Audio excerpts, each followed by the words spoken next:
الحمد للہ رب العالمین والصلاة والسلام علی خاتم النبیین اما بعد فاعوذ باللہ من الشیطان الرجیم بسم اللہ الرحمن الرحیم۔ نوجوان کی توبہ، یہ مضمون نیکی کی دعوت صفحہ 194 تا 216 سے لیا گیا ہے۔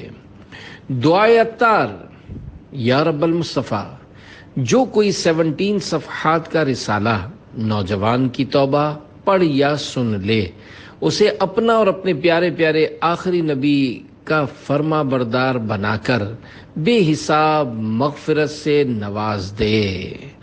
آمین بجاہ النبی الامین صلی اللہ علیہ وآلہ وسلم۔ درود شریف کی فضیلت۔ فرمانے آخری نبی صلی اللہ علیہ وآلہ وسلم: اے لوگو، بے شک بروز قیامت اس کی دہشتوں یعنی گھبراہٹوں اور حساب کتاب سے جلد نجات پانے والا شخص وہ ہوگا جس نے تم میں سے مجھ پر دنیا کے اندر بکثرت درود شریف پڑھے ہوں گے۔ صلو علی الحبیب صلی اللہ علی محمد۔ نوجوان کی توبہ عاشقان رسول کی مدنی تحریک دعوت اسلامی کے مکتبۃ المدینہ کی کتاب توبہ کی روایات و حکایات 132 صفحات صفحہ 75 تا 77 پر ہے۔ حضرت صالح مری رحمت اللہ علیہ نے ایک اجتماع میں اپنے بیان کے دوران سامنے بیٹھے ہوئے ایک نوجوان سے فرمایا، کوئی آیت پڑھو۔ تو اس نے سورۃ المؤمن کی آیت نمبر 18 تلاوت کی۔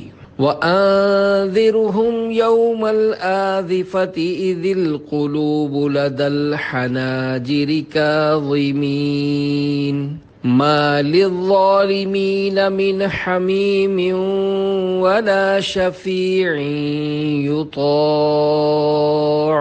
ترجمہ کنز الایمان۔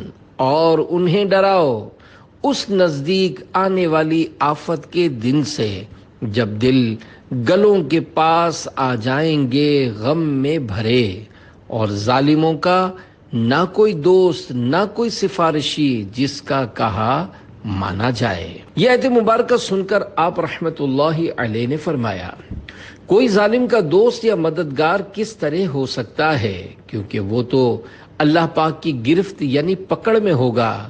بے شک تم سرکشی کرنے والے گناہ گاروں کو دیکھو گے کہ انہیں زنجیروں میں جکڑ کر جہنم کی طرف لے جایا جا رہا ہوگا، اور وہ برہنہ یعنی ننگے ہوں گے، ان کے جسم بوجھل، چہرے سیاہ یعنی کالے، اور آنکھیں خوف سے نیلی ہوں گی۔ وہ چلائیں گے، ہم ہلاک ہو گئے، ہم برباد ہو گئے، ہمیں زنجیروں میں کیوں جکڑا گیا ہے، ہمیں کہاں لے جایا جا رہا ہے، اور ہمارے ساتھ یہ سب کیا ہو رہا ہے۔ فرشتے انہیں آگ کے کوڑوں سے مارتے ہوئے ہانکیں گے، کبھی وہ منہ کے بل گریں گے اور کبھی انہیں گھسیٹ کر لے جایا جائے گا۔ جب رو رو کر ان کے آنسو ختم ہو جائیں گے تو خون کے آنسو بہنے لگیں گے، ان کے دل دہل جائیں گے اور حیران و پریشان ہوں گے۔ اگر کوئی انہیں دیکھ لے تو ان پر نگاہ نہ جما سکے، نہ ہی اپنا دل سنبھال سکے۔ یہ ہولناک منظر دیکھنے والے کے بدن پر لرزہ طاری ہو جائے۔ یہ فرمانے کے بعد حضرت صالح مری رحمت اللہ علیہ بہت روئے اور ایک آہ سرد دلے پر درد سے کھینچ کر فرمایا، افسوس، کیا دل ہلا دینے والا منظر ہوگا۔ یہ کہہ کر پھر رونے لگے۔ آپ رحمت اللہ علیہ کو روتا دیکھ کر حاضرین بھی رونے لگے۔ اتنے میں ایک نوجوان کھڑا ہو گیا اور کہنے لگا، یا سیدی، کیا یہ سارا منظر بروز قیامت ہوگا؟ آپ رحمت اللہ علیہ نے جواب دیا، ہاں، یہ منظر زیادہ طویل نہیں ہوگا، کیونکہ جب انہیں جہنم میں ڈال دیا جائے گا تو ان کی آوازیں آنا بند ہو جائیں گی۔ یہ سن کر نوجوان نے ایک چیخ ماری اور کہا، افسوس، میں نے اپنی زندگی غفلت میں گزار دی، افسوس، میں کوتاہیوں کا شکار رہا، افسوس میں خدائے باری کی اطاعت و فرما برداری میں سستی کرتا رہا۔ آہ میں نے اپنی زندگی بیکار ضائع کر دی، یہ کہہ کر وہ رونے لگا۔ کچھ دیر بعد اس نے رب کائنات کی بارگاہ بے کس پناہ میں یوں مناجات کی، اے میرے پروردگار، میں گناہ گار توبہ کے لیے حاضر دربار ہوں، مجھے تیرے سوا کسی سے کوئی سروکار نہیں، گناہوں سے معافی دے کر مجھے قبول فرما لے، مجھ سمیت تمام حاضرین پر اپنا فضل و کرم فرما اور ہمیں جود و نوال یعنی عطا و بخشش سے مالا مال کر دے، یا ارحم الراحمین یعنی اے سب سے بڑھ کر رحم فرمانے والے، میں نے گناہوں کی گٹھڑی تیرے سامنے رکھ دی ہے اور سچے دل سے تیری بارگاہ میں حاضر ہوں، اگر تو مجھے قبول نہیں فرمائے گا تو یقیناً میں ہلاک ہو جاؤں گا۔ اتنا کہہ کر وہ نوجوان غش کھا کر گر پڑا اور چند روز بستر علالت پہ گزار کر یعنی بیمار رہ کر موت سے ہمکنار ہو گیا۔ اس کے جنازے میں بے شمار لوگ شریک ہوئے، رو رو کر اس کے لیے دعائیں کی گئیں۔ حضرت صالح مری رحمت اللہ علیہ اکثر اس کا ذکر اپنے بیان میں کیا کرتے۔ ایک دن کسی نے اس نوجوان کو خواب میں دیکھا تو پوچھا، ما فعل اللہ بکا یعنی اللہ پاک نے آپ کے ساتھ کیا معاملہ فرمایا؟ تو اس نے جواب دیا، مجھے حضرت صالح مری رحمت اللہ علیہ کے اجتماع سے برکتیں ملیں اور مجھے جنت میں داخل کر دیا گیا۔ اللہ پاک کی ان پر رحمت ہو اور ان کے صدقے ہماری بے حساب مغفرت ہو، آمین بجاہ خاتم النبیین صلی اللہ علیہ وآلہ وسلم۔ خواب میں بارگاہ رسالت میں تلاوت کی سعادت۔ پیارے پیارے اسلامی بھائیوں، دیکھا آپ نے باعمل مبلغین کا بیان کس قدر پر اثر ہوتا ہے۔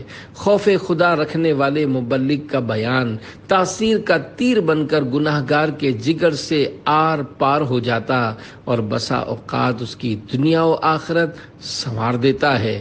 حضرت صالح مری رحمت اللہ علیہ بڑے زبردست قاری بھی تھے۔ آپ رحمت اللہ علیہ کی قراءت میں سوز ہی سوز ہوتا تھا۔ آپ رحمت اللہ علیہ فرماتے ہیں، ایک بار میں نے خواب میں جناب رسالت مآب صلی اللہ علیہ وآلہ وسلم کے سامنے قرآن کریم کی تلاوت کی سعادت پائی۔ تاجدار رسالت صلی اللہ علیہ وآلہ وسلم نے فرمایا، اے صالح، یہ تو قراءت ہوئی، رونا کہاں ہے؟ اللہ پاک کی ان پر رحمت ہو اور ان کے صدقے ہماری بے حساب مغفرت ہو۔ تلاوت میں رونا کار ثواب ہے۔ پیارے اسلامی بھائیوں، قرآن کریم کی تلاوت کرتے وقت رونا مستحب ہے۔ فرمان مصطفیٰ صلی اللہ علیہ وآلہ وسلم، قرآن کریم کی تلاوت کرتے ہوئے رو، اگر رو نہ سکو تو رونے کی سی شکل بناؤ۔ عطا کر مجھے ایسی رقت خدایا، کروں روتے روتے تلاوت خدایا۔ مرنے سے چند ماہ پہلے انفرادی کوشش۔ پیارے پیارے اسلامی بھائیوں، تلاوت کرتے یا سنتے ہوئے رقت طاری ہونا، آنکھوں سے آنسو جاری ہونا یقیناً بڑی سعادت کی بات ہے، مگر شیطان کے وار سے خبردار۔ رونا ایک ایسا عمل ہے کہ اس میں ریا کا خطرہ بہت زیادہ رہتا ہے، لہذا دعا وغیرہ میں بالخصوص دوسروں کے سامنے رونے میں ریا سے بچنا ضروری ہے کہ ریاکار عذاب نار کا حقدار ہوتا ہے۔ تلاوت و نعت میں اخلاص کے ساتھ رونے رلانے کا شوق بڑھانے کے لیے عاشقان رسول کی دینی تحریک دعوت اسلامی کے دینی ماحول سے ہر دم وابستہ رہیے، اپنے ایمان کی حفاظت کے لیے کڑتے رہیے، نمازوں کی پابندی جاری رکھیے، سنتوں پر عمل کرتے رہیے، نیک اعمال کے مطابق زندگی گزاریے اور اس پر استقامت پانے کے لیے روزانہ جائزہ لے کر نیک اعمال کا رسالہ پر کرتے رہیے، اور ہر ماہ کی پہلی تاریخ کو اپنے یہاں کے دعوت اسلامی کے ذمہ دار کو جمع کروا دیجئے، اور اپنے اس دینی مقصد مجھے اپنی اور ساری دنیا کے لوگوں کی اصلاح کی کوشش کرنی ہے کہ حصول کی خاطر پابندی سے ہر ماہ سنتیں سیکھنے سکھانے کے لیے کم از کم 3 دن کے مدنی قافلے میں عاشقان رسول کے ہمراہ سنتوں بھرا سفر کیجیے۔ آئیے آپ کی ترغیب و تحریض کے لیے ایک مدنی بہار سنتے ہیں۔ کراچی کے ایک مبلغ جو کہ روزانہ پابندی سے چوک درس دیتے تھے، ایک شخص جو کہ سنتوں بھری تحریک دعوت اسلامی کو پسند نہیں کرتا تھا، اس نے بربنائے تعصب یعنی تعصب کی وجہ سے تھانے میں مبلغ کے خلاف جھوٹی رپٹ درج کروائی کہ یہ علاقے میں انتشار پھیلا رہا ہے۔ پولیس آئی اور اس عاشق رسول کو تھانے لے گئی۔ الحمدللہ دعوت اسلامی کا مبلغ ہر جگہ مبلغ ہی ہوتا ہے، چنانچہ ایک مجرم سے ملاقات پر انہوں نے انفرادی کوشش کر کے اس کو دعوت اسلامی کے ہفتہ وار سنتوں بھرے اجتماع میں شرکت کے لیے تیار کر لیا۔ اس نے کہا میں قید سے رہا ہوں گا تو ضرور حاضری دوں گا، کیا آپ مجھے وہاں ملیں گے؟ مبلغ نے کہا انشاءاللہ۔ پھر انہوں نے اپنا حلقہ نمبر وغیرہ بتایا کہ میں اجتماع میں وہاں ہوتا ہوں۔ پولیس نے اس کا حسن اخلاق وغیرہ دیکھ کر حقیقت حال جان لی اور معذرت طلب کرتے ہوئے اس عاشق رسول کو باعزت رخصت کر دیا۔ چند ماہ بعد وہ مجرم جب جیل سے رہا ہوا تو دعوت اسلامی کے عالمی مدنی مرکز فیضان مدینہ کراچی کے اندر ہفتہ وار سنتوں بھرے اجتماع میں پہنچا۔ اس نے بیان سنا، ذکر اور دعا میں اس پر رقت طاری ہو گئی۔ اس نے رو رو کر اپنے گناہوں سے توبہ کی۔ دعا کے بعد اس مبلغ کو جنہوں نے تھانے میں نیکی کی دعوت دی تھی تلاشتے ہوئے جب ان کے بتائے ہوئے حلقے میں پہنچا تو ایک اسلامی بھائی نے بتایا کہ ابھی پچھلے منگل ہی ان مبلغ کا انتقال ہوا ہے۔ یہ سننا تھا کہ وہ دھاڑے مار مار کر رونے لگا کہ زندگی میں کسی نے پہلی بار نیکی کی دعوت دی اور اس کی وجہ سے میں نے توبہ کی، ہائے افسوس میں اپنے اس محسن سے دوبارہ مل بھی نہ سکا۔ ایک عاشق رسول نے انفرادی کوشش کرتے ہوئے ان کا ذہن بنایا کہ اب آپ ان سے مل تو نہیں سکتے مگر ان کو فائدہ پہنچا سکتے ہیں، اور اس کا ایک طریقہ یہ بھی ہے کہ ان کے ایصال ثواب کے لیے آج صبح ہی ہاتھوں ہاتھ سنتوں کی تربیت کے 1 ماہ کے مدنی قافلے میں عاشقان رسول کے ساتھ سنتوں بھرا سفر کر لیجئے۔ الحمدللہ وہ ہاتھوں ہاتھ 1 ماہ کے لیے عاشقان رسول کے ساتھ مدنی قافلے میں سفر پر روانہ ہو گیا۔ الحمدللہ آج وہ سابقہ مجرم دعوت اسلامی کے مبلغ ہیں، جبکہ اس سے پہلے معاذ اللہ وہ شراب کے اڈے چلاتے تھے۔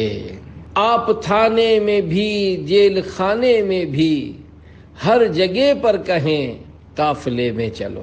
صلو علی الحبیب صلی اللہ علی محمد۔ مبلغ ہر جگہ مبلغ ہوتا ہے۔ پیارے پیارے اسلامی بھائیوں، واقعی مبلغ ہر جگہ مبلغ ہوتا ہے۔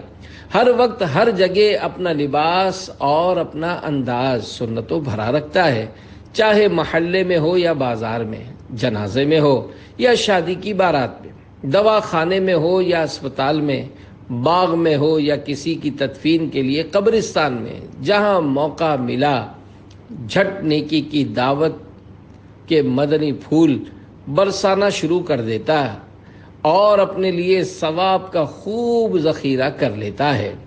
مذکورہ مدنی بہار سے معلوم ہوا کہ مرحوم عاشق رسول مبلغ کا جذبہ بھی کیا خوب تھا کہ ظلماً کسی نے تھانے میں لا کھڑا کیا تو وہاں بھی نیکی کی دعوت کے دینی کام میں لگ گئے، اور ایک شراب کا اڈا چلانے والے کی توبہ اور اس کے مبلغ دعوت اسلامی بننے کا سبب بن کر خود صدا کے لیے آنکھیں موند لیں۔ اللہ پاک کی مرحوم عاشق رسول مبلغ پر رحمت ہو اور ان کے صدقے ہماری بے حساب مغفرت ہو، آمین بجاہ النبی الامین صلی اللہ علیہ وآلہ وسلم۔ تیری سنتوں پہ چل کر میری روح جب نکل کر چلے تو گلے لگانا مدنی مدینے والے۔ اللہ کا پیارا بنانے والے لوگ سرور کونین نانا حسنین صلی اللہ علیہ وآلہ وسلم کا فرمان عالی شان ہے کیا میں تمہیں ایسے لوگوں کے بارے میں خبر نہ دوں جو نہ انبیاء علیہ السلام میں سے ہیں نہ شہداء میں سے، لیکن بروز قیامت انبیاء علیہ السلام اور شہداء ان کے مقام کو دیکھ کر رش کریں گے۔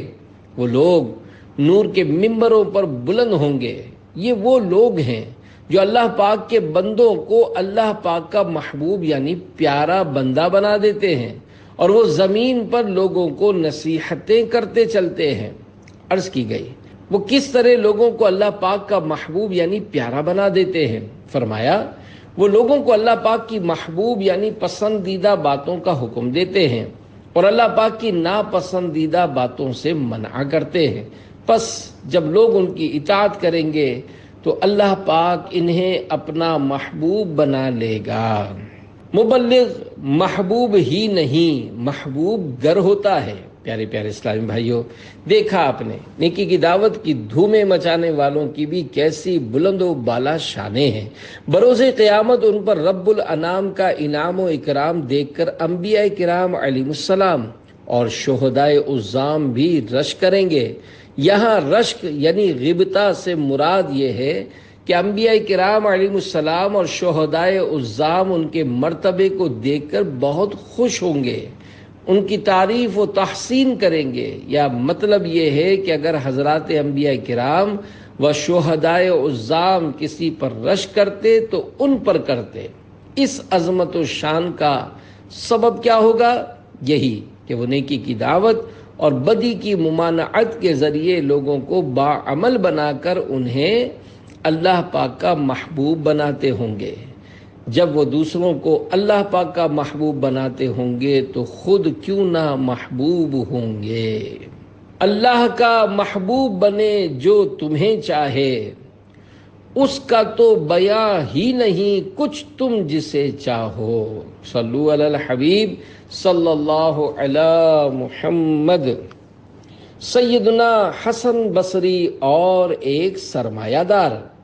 نیکی کی دعوت کا ثواب کمانے میں ہمارے اولیاء کرام رحمت اللہ علیہم بہت پیش ہوا کرتے تھے، اور اس معاملے میں کسی سے مرعوب بھی نہیں ہوتے تھے، یعنی روب میں بھی نہ آتے تھے۔ چنانچہ حضرت حسن بصری رحمت اللہ علیہ اپنے شاگردوں کے ہمراہ کہیں تشریف لیے جا رہے تھے کہ ایک رئیس یعنی سرمایہ دار کو نہایت سج دھج کے ساتھ اپنے غلاموں کے جھرمٹ میں گھوڑے پر سوار گزرتا دیکھا۔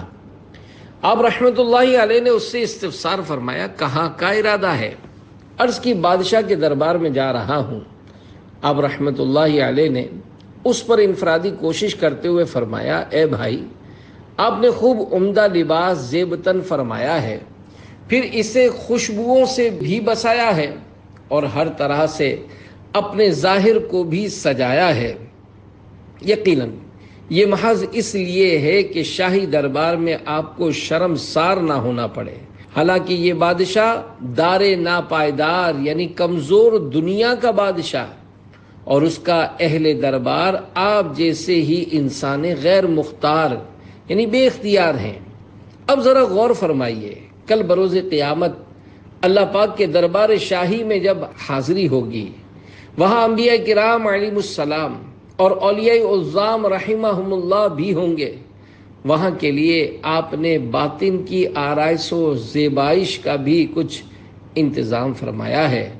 کیا وہاں گناہوں کی گندگیوں اور بدکاریوں کی بدبوؤں کے ساتھ آپ حاضری دیں گے؟ وہ مالدار شخص نہایت توجہ کے ساتھ آپ کے ارشادات سن رہا تھا۔ آپ رحمت اللہ علیہ نے اس سے پوچھا، کیا آپ نے کبھی اپنے گھوڑے پر اس کی طاقت سے زیادہ بوجھ لادا ہے؟ عرض کی جی نہیں۔ فرمایا، آپ اپنے گھوڑے پر تو ترس کھاتے ہیں مگر اپنے کمزور وجود پر رحم نہیں کرتے کہ مسلسل اس پر گناہوں کا بوجھ لادے چلے جا رہے۔ سوچئے تو صحیح، اسی طرح گناہوں بھری زندگی گزاری تو مرنے کے بعد کیا انجام ہوگا؟ مالدار آدمی آپ کی انفرادی کوشش اور نیکی کی دعوت سے بے حد متاثر ہوا، گھوڑے سے اتر کر آپ کا مرید ہوا اور اللہ والا بن گیا۔ اللہ پاک کی ان پر رحمت ہو اور ان کے صدقے ہماری بے حساب مغفرت ہو۔ آمین بجاہ خاتم النبیین صلی اللہ علیہ وآلہ وسلم۔ نفس یہ کیا ظلم ہے، جب دیکھو تازہ جرم ہے، ناتواں کے سر پہ اتنا بوجھ بھاری، واہ واہ۔ شرح کلام رضا۔ میرے آقا اعلی حضرت رحمت اللہ علیہ اس شعر میں فرماتے ہیں، اے بدکار نفس، تیرے ظلم و ستم کی بھی اب حد ہو گئی، تو ہر لمحہ میری خطاؤں میں برابر اضافہ کرواتا اور مجھ کمزور ترین بندے کے سر پر گناہوں کا بھاری بوجھ لدواتا چلا جا رہا ہے۔ معلوم ہوا نفس امارہ یعنی گناہ و برائی پر ابھارنے والا نفس ہمارا دشمن ہے۔ ہمیں ہر آن اس کی چالوں سے چوکنا رہنا ضروری ہے۔ آہ ہر لمحہ گناہ کی کثرت و بھرمار ہے، غلبہ شیطان ہے اور نفس بد اتوار ہے۔ صلو علی الحبیب صلی اللہ علی محمد۔ نماز میں کیسا لباس ہونا چاہیے؟ پیارے پیارے اسلامی بھائیوں، دیکھا آپ نے اولیاء اللہ رحمت اللہ علیہم سرمایہ داروں اور مالداروں کی خوشامدوں اور چاپلوسیوں کے بجائے ان کو اصلاح کے مدنی پھولوں سے نوازتے اور انہیں دو ٹوک نصیحت فرماتے تھے۔ دولت مندوں کی خوشامد وہ کرے جس کو ان سے دنیا کی ذلیل دولت پانے کی ہوس ہو۔ اہل اللہ قناعت کی مدنی دولت سے مالا مال ہوتے ہیں۔ ان کی نظر دولت مندوں کے فانی مال پر نہیں، رحمت رب ذوالجلال پر ہوتی ہے۔ یاد رہے، اہل مال و ثروت کی بسبب دولت تعظیم کی سخت ممانعت ہے۔ چنانچہ منقول ہے، جو کسی غنی یعنی مالدار کی اس کی غنا یعنی مالداری کے سبب تواضع کرے، اس کا 2/3 دین جاتا رہا۔ بیان کردہ حکایت میں آخرت کی فکر دلائی گئی ہے کہ حکمرانوں، وزیروں اور افسروں کے سامنے جاتے ہوئے تو لباس وغیرہ درست کیا جاتا اور خوب ٹپ ٹاپ اور زینت اختیار کی جاتی ہے، مگر اللہ پاک کی مقدس بارگاہ میں پیش ہونے کے لیے اہتمام کا کوئی ذہن ہی نہیں۔ ہم دنیا کے کسی بڑے آدمی کے پاس جاتے ہیں یا ایسی جگہ جانا ہوتا ہے جہاں بہت سارے لوگ ہمیں دیکھنے والے ہوں تو سر کے بال، لباس، امامہ، چادر وغیرہ خوب احتیاط کے ساتھ درست کرتے ہیں، مگر نماز جو کہ پروردگار کے عظمت والے دربار کی حاضری کا موقع ہے، اس وقت زینت کا کوئی اہتمام نہیں کرتے۔ کم از کم اتنا تو ہو کہ کسی بڑے آدمی کے پاس یا دعوت طعام میں جاتے ہوئے انسان جو لباس پہنتا ہے وہی مسجد کی حاضری میں پہن لیا کرے۔ مسجد کی حاضری کے لیے زینت کرنے کے متعلق قرآن کریم پارہ 8 سورۃ الاعراف آیت نمبر 31 میں ارشاد ہوتا ہے، خذوا زینتکم عند کل مسجد۔ ترجمہ کنز ایمان، اپنی زینت لو جب مسجد میں جاؤ۔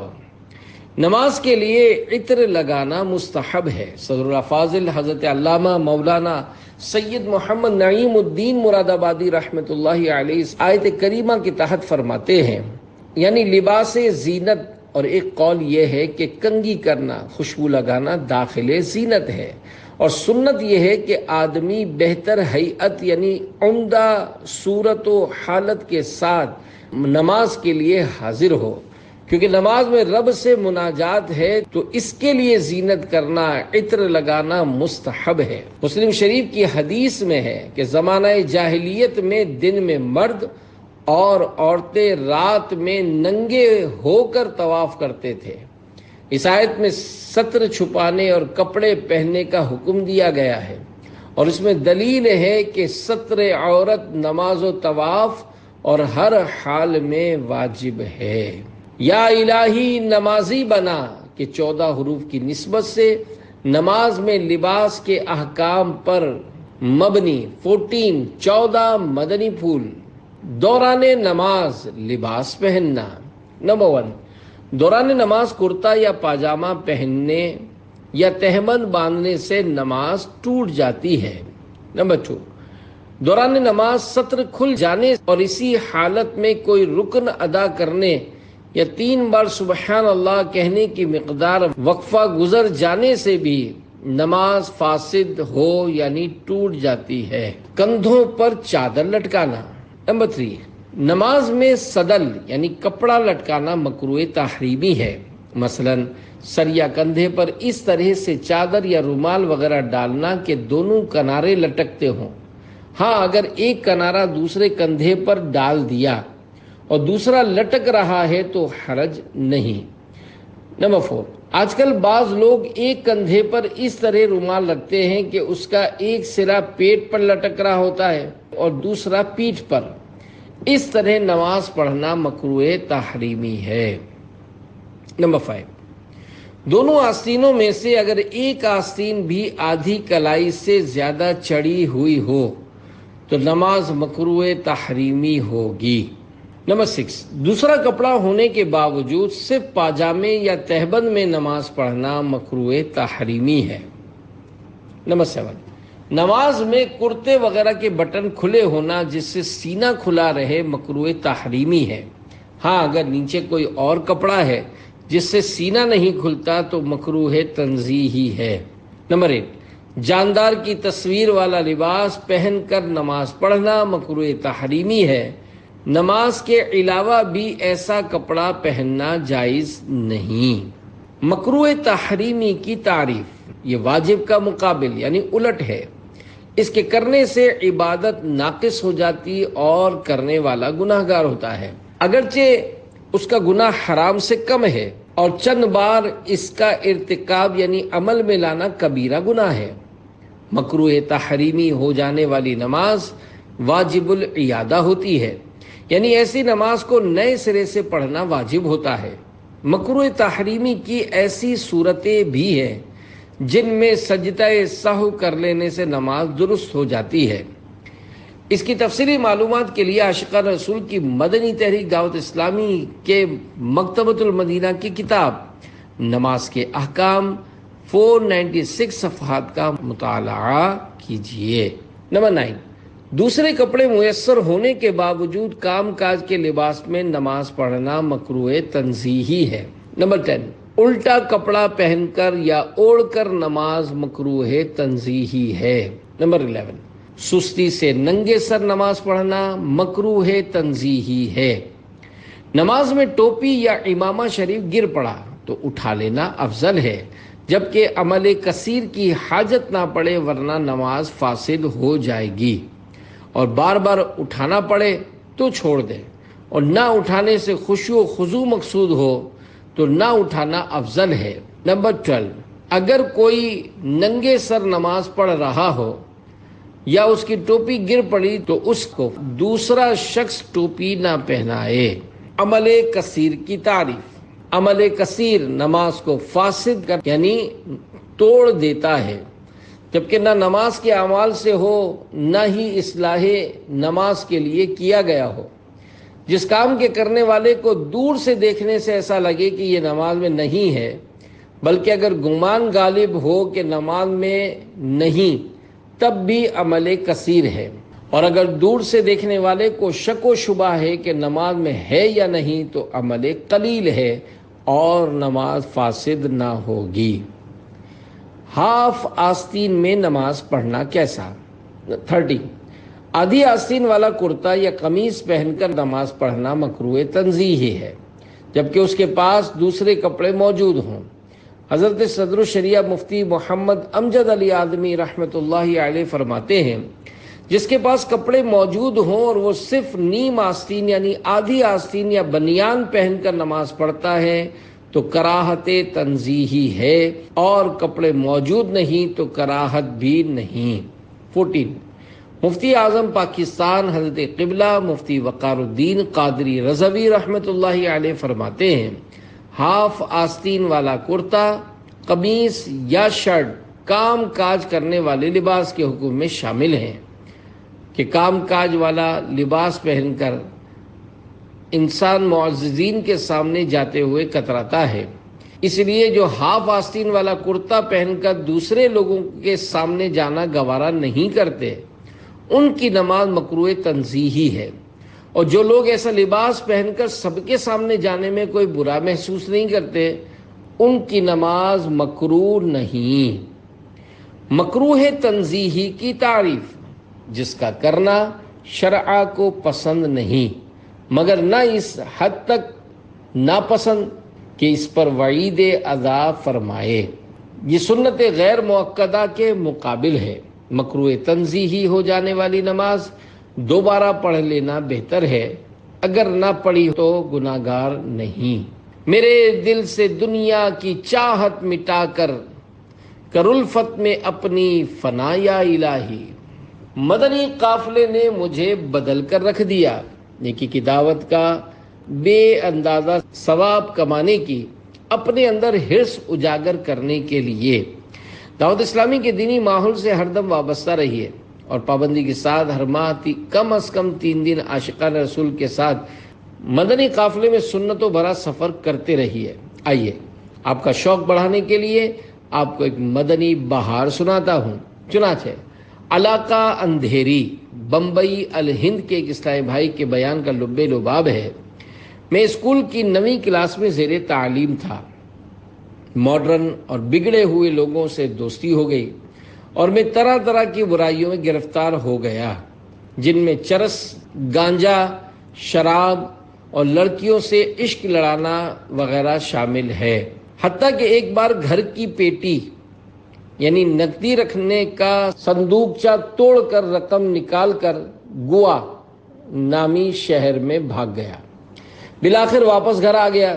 اسکول کو خیر بات کہہ کر اے سی کی ریپیرنگ کا کام سیکھنا شروع کر دیا۔ چند ماہ کے بعد دعوت اسلامی کے ایک عاشق رسول نے مجھے ہفتہ وار سنت بھرے اجتماع کی دعوت دی، مگر میں نے ٹال دیا۔ اس بیچارے نے کئی بار ملاقاتیں کر کے مجھ پر انفرادی کوشش کی، مگر میں اجتماع میں جانے کے لیے راضی نہ ہوا۔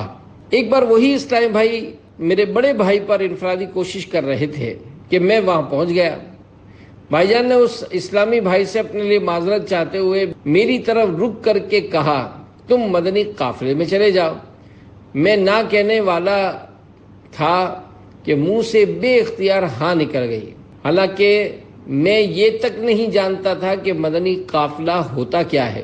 بہرحال میں نے تیاری کر لی، عاشقان رسول کے ساتھ سنتوں کی تربیت کے مدنی قافلے میں سفر پر روانہ ہو گیا۔ الحمدللہ مدنی قافلے نے مجھے بدل کر رکھ دیا۔ میری آنکھیں کھل گئیں، گناہوں سے نفرت اور نیکیوں سے پیار ہو گیا۔ میں نے گناہوں بھری زندگی سے توبہ کی، نمازوں کی پابندی شروع کر دی۔ مدنی قافلوں نے گناہوں بھرے ماحول میں پلنے والے مجھ سخت نافرمان بندے کو نمازی اور سنتوں کا عادی بنا دیا۔ یہ بیان دیتے وقت الحمدللہ میں دنیای اہل سنت کی عظیم ترین درس گاہ جامعہ اشرفیہ مبارک پور یوپی ہند میں درس نظامی کرنے کی سعادت پا رہا ہوں۔ چھوٹ جائیں گناہ آپ پائیں پناہ، تھوڑی ہمت کریں قافلے میں چلو، تم سدھر جاؤ گے گر ادھر آؤ گے، سیکھنے سنتیں قافلے میں چلو، فضل مولا سے جب آئیں گے پائیں گے جذبہ علم دین قافلے میں چلو۔ صلو علی الحبیب صلی اللہ علی محمد۔ الجامعۃ الاشرفیہ اور اس کے بانی کا مختصر تعارف۔ پیارے پیارے اسلامی بھائیوں، دیکھا آپ نے مبلغ دعوت اسلامی کی انفرادی کوشش کی استقامت کی برکت سے بالآخر معاشرے کا بگڑا ہوا، گناہوں میں لتھڑا ہوا نشئی نوجوان دینی ماحول سے وابستہ ہو کر جامعۃ الاشرفیہ مبارک پور ہند میں داخلہ لے کر طالب علم دین بن گیا۔ حصول برکت کے لیے بنیت ثواب ماہنامہ اشرفیہ حافظ ملت نمبر رجب المرجب 1398 ہجری بمطابق جون 1978 عیسوی کی مدد سے جامعۃ الاشرفیہ اور اس کے بانی کا ذکر خیر کرنے کی سعادت حاصل کرتا ہوں۔ الجامعۃ الاشرفیہ مبارک پور دنیائے اہل سنت کی عظیم الشان دینی درس گاہ ہے جو ہند کے صوبہ یو پی کے ضلع اعظم گڑھ کے قصبہ مبارک پور شریف میں واقع ہے۔ اس عظیم الشان دینی درسگاہ کے بانی استاذ العلماء جلالت العلم حافظ ملت حضرت علامہ شاہ عبد العزیز محدث مراد آبادی رحمۃ اللہ علیہ ہیں۔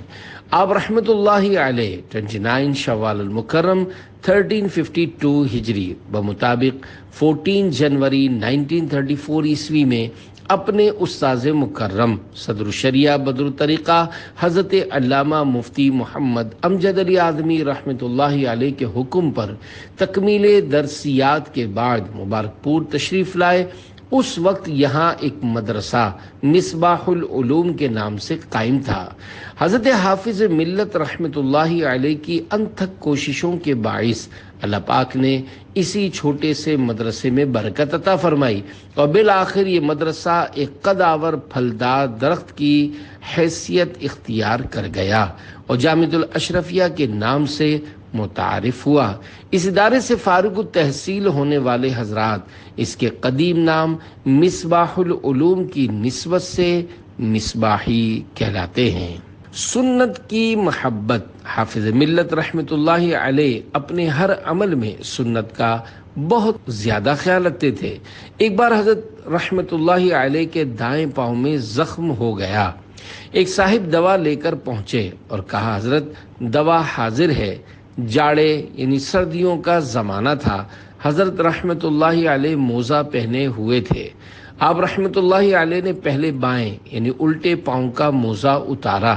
وہ صاحب بول پڑے حضرت زخم تو داہنے یعنی سیدھے پاؤں میں ہے۔ آپ رحمۃ اللہ علیہ نے فرمایا بائیں یعنی الٹے پاؤں کا پہلے اتارنا سنت ہے۔ حافظ ملت کی کرامت الجامعۃ الاشرفیہ کے بانی مبانی حافظ ملت حضرت علامہ شاہ عبد العزیز محدث مراد آبادی رحمۃ اللہ علیہ بڑے پائے کے بزرگ تھے۔ سوانح نگاروں نے آپ کی کئی کرامات بیان کی ہیں۔ ان میں ایک یہ بھی ہے جامع مسجد مبارک شاہ بھی پہلے مختصر ہی تھی اور بوسیدہ بھی ہو گئی تھی۔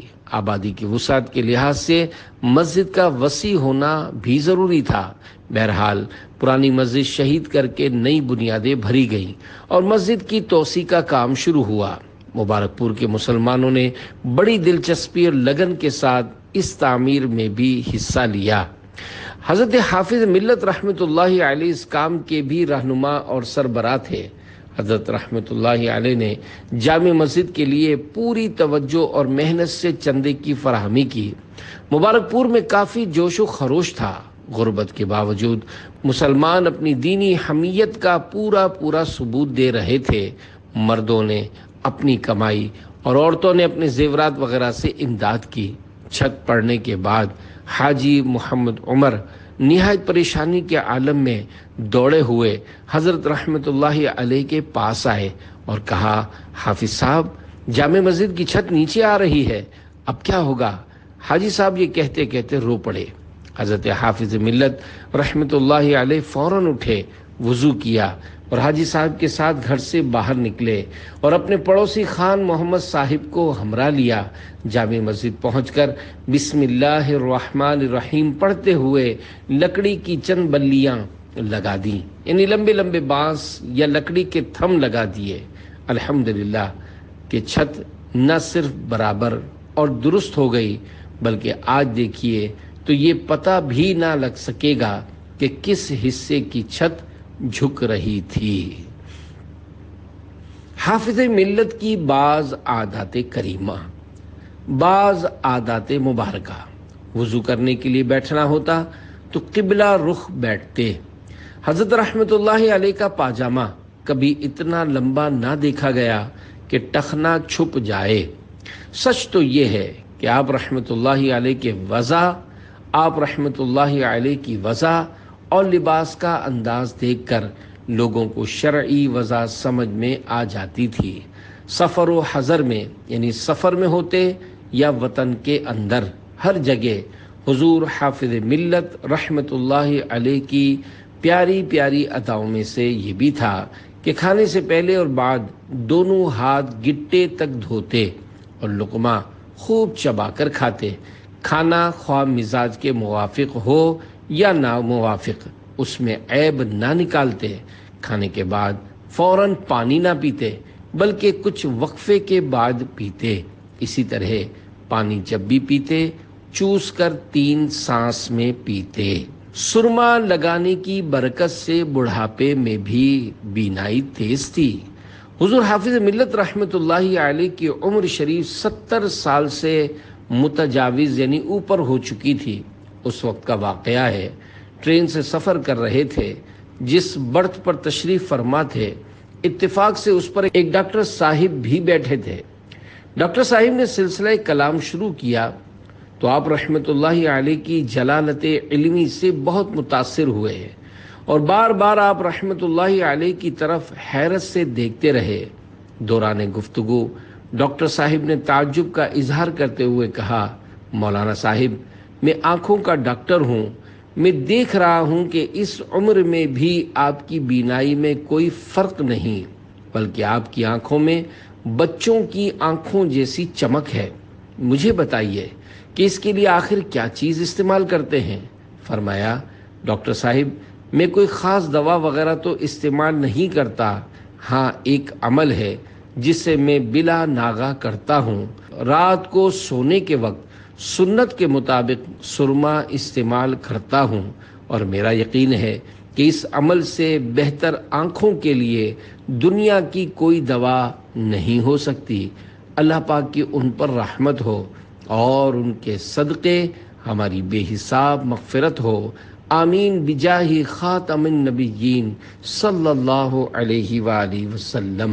مسلک اعلی حضرت کا ایک گلستان، علم صدر الشریعہ کا بحر رواں، علم سے جس کے سیراب سارا جہاں، لہلہانے لگا دین کا بوستاں، جس طرف دیکھیے اس قدم کے نشاں، حافظ دین و ملت پہ لاکھوں سلام۔ صلو علی الحبیب صلی اللہ علی محمد۔ اسمت کے 4 حروف کی نسبت سے سرما لگانے کے 4 مدنی پھول۔ پیارے پیارے اسلامی بھائیوں، حضور حافظ ملت کی سنت سے محبت مرحبا، اور سنت کی محبت میں سنت کے مطابق سرما لگانے کی برکت دنیا میں بھی بینائی کی حفاظت کی صورت میں ظاہر ہوئی۔ اگر کوئی مجبوری نہ ہو تو آپ بھی روزانہ سنت کے مطابق سرما لگانے کی نیت کیجیے۔ آپ کی آسانی کے لیے عاشقان رسول کی دینی تحریک دعوت اسلامی کے مکتبۃ المدینہ کے رسالے 101 مدنی پھول صفحہ 27 تا 28 سے سرمے کے بارے میں 4 مدنی پھول آپ کی طرف بڑھاتا ہوں۔ قبول فرما کر اپنے دل کے مدنی گلدستے میں سجا لیجیے۔